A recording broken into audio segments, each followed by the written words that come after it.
एक छोटा सा शहर था। वहाँ एक नौयुवक रहा करता था। वह अच्छे खाते पीते घर का भी था, लेकिन बहुत ही सीधा साधा और सरल स्वभाव का था और बहुत ही मिलनसार लड़का था। एक दिन उसकी मुलाकात अपनी ही उम्र के एक नौजवान से हुई। बात बात में दोनों दोस्त हो गए। दोनों एक ही तरह के थे। लगभग दोनों का स्वभाव समान समान ही था। दोनों में सिर्फ दो अंतर थे। एक तो यह था कि दूसरा नौयुवक बहुत ही गरीब परिवार से था और अक्सर दोनों वक्त की रोटी का इंतजाम भी मुश्किल से हो पाता था। दूसरा अंतर यह था कि दूसरा जन्म से ही नेत्रहीन था। उसने कभी रोशनी देखी ही नहीं थी। वह दुनिया को अपनी तरह से टटोलता और पहचानता था। लेकिन धीरे धीरे दोस्ती प्रगाढ़ होती गई। अक्सर मेल मुलाकात होने से ये दोस्ती एक पक्के मुकाम पर पहुंची। एक दिन नौयुवक ने अपने नेत्रहीन मित्र को अपने घर खाने का निमंत्रण दिया। दूसरे ने उसे स्वीकार कर लिया। दोस्त पहली बार खाना खाने आ रहा था। अच्छे मेजबान की तरह उसने कोई कसर नहीं छोड़ी। तरह तरह के व्यंजन और पकवान बनवाए। दोनों ने मिलकर खाना खाया। नेत्रहीन दोस्त को बहुत आनंद आ रहा था। एक तो वह अपने जीवन में पहली बार इतने स्वादिष्ट भोजन का आनंद ले रहा था। दूसरा, कई ऐसी चीज़ें थीं जो उसने अपने जीवन में इससे पहले कभी नहीं खाई थी। इसमें खीर भी शामिल थी, मालपुए भी थे। खीर खाते खाते उसने पूछा कि मित्र, यह कौन सा व्यंजन है? बड़ा स्वादिष्ट लगता है।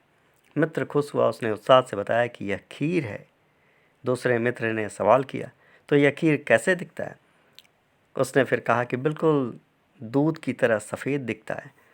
जिसने कभी रोशनी न देखी हो वह सफ़ेद क्या जाने, काला क्या जाने, हरा क्या जाने। सो उसने पूछा, सफ़ेद वह कैसा होता है? मित्र फिर दुविधा में फंस गया कि उसको कैसे समझाया जाए कि सफ़ेद कैसा होता है। उसने फिर तरह तरह से समझाने का प्रयास किया, लेकिन कोई बात बन न सकी। उसे समझ ना आ सका। आखिर उसने कहा कि मित्र, सफ़ेद बिल्कुल वैसा ही होता है जैसा कि बगुला। और बगुला कैसा होता है? यह एक और मुसीबत थी कि अब बगुला कैसा होता है, यह किस तरह से समझाया जाए। कई तरह की कोशिशों के बाद उसे तरकीब सूझी। उसने अपना हाथ आगे किया, उंगलियों को जोड़कर चोंच जैसा आकार बनाया और कलाई से हाथ को मोड़ लिया। फिर कोहनी से मोड़कर कहा कि लो, छू कर देखो कैसा दिखता है बगुला। दृष्टिहीन मित्र ने उत्सुकता के साथ दोनों हाथ आगे बढ़ाए और अपने मित्र का हाथ छू छू कर देखने लगा, समझने लगा, टटोलने लगा। हालांकि वह इस समय समझने की कोशिश कर रहा था कि बगुला कैसा होता है, लेकिन मन में उत्सुकता थी कि यह खीर कैसी होती है। जब हाथ अच्छी तरह टटोल लिया तो उसने थोड़ा चकित होते हुए कहा कि अरे बाबा, ये खीर तो बड़ी टेढ़ी चीज़ होती है।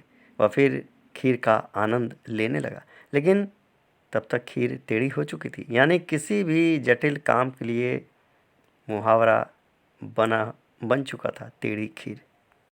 वह फिर खीर का आनंद लेने लगा, लेकिन तब तक तो खीर टेढ़ी हो चुकी थी। यानी किसी भी जटिल काम के लिए एक मुहावरा बनकर तैयार हो चुका था, टेढ़ी खीर। जय सिया राम।